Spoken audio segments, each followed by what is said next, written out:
Halo Bolo, hari ini kita berjumpa lagi Bolo. Hari ini masih sama kita melihat kebun sawit di belakang rumah saya Bolo. Nah ini contoh pohon-pohon sawitnya. Ini masih umur-umur 2-3 tahun Bolo. Dari penanaman ketika di kolibet Bolo. Nah hari ini saya akan berbagi tips cara merawat pohon sawit Bolo. Jadi untuk merawat pohon sawit itu ada beberapa hal yang perlu diperhatikan Bolo. Nah, apa aja Bolo? Yang pertama itu ada pemilihan bibit unggul.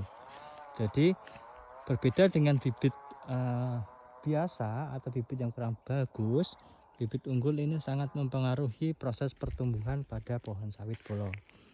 Nah, pertumbuhannya itu akan semakin cepat ketika kita menggunakan bibit yang bagus.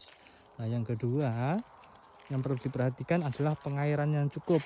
Jadi setiap kebun sawit itu alangkah baiknya diberi parit setiap barisnya Bolo, supaya perairannya itu bagus atau air cukup untuk diserap oleh pohon sawitnya.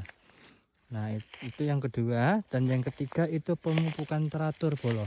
Jadi selain pemilihan bibit dan juga pengairan yang cukup, pemupukan teratur itu juga sangat penting Bolo, dimana umur 0-1 tahun itu menggunakan pupuk NPK.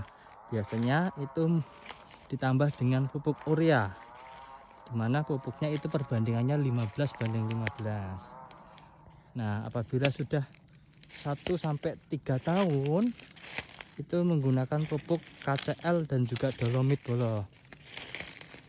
Nah ini perbandingannya sama Bolo, 15:15, dimana supaya pH tanah itu bisa bagus Bolo, tidak rendah. Nah selanjutnya hal yang perlu diperhatikan itu adalah pengendalian gulma Bolo. Nah kalau sudah dipupuk secara teratur, selanjutnya pengendalian gulma. Jadi dibersihkan gulma yang ada di sekitar pohon sawit, supaya apa? Supaya tidak mengurangi unsur hara. Jadi bisa maksimal unsur hara yang diserap oleh pohon sawit. Nah setelah pengendalian gulma itu pengendalian hama dan juga penyakit. Jadi banyak masalah hama dan juga penyakit yang menyerang pohon sawit. Salah satunya seperti ulat kantong, kembang tanduk, dan juga ganoderma. Nah ini menggunakan apa? Menggunakan insektisida atau fungisida alami atau kimia sesuai dosis yang aman.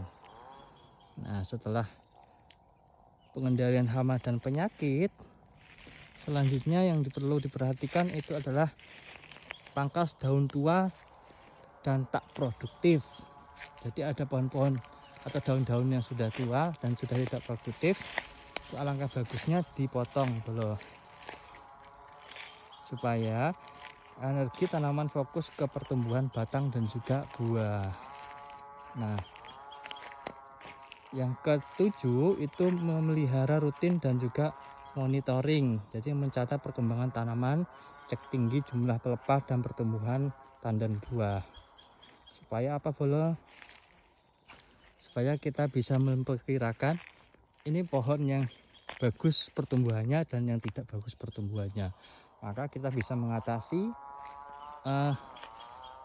masalah tersebut supaya nanti semua pohon sawit itu bertumbuh dengan bagus Bolo. Itu tips dari saya, mudah-mudahan bisa membantu teman-teman semua. Sampai jumpa di video selanjutnya.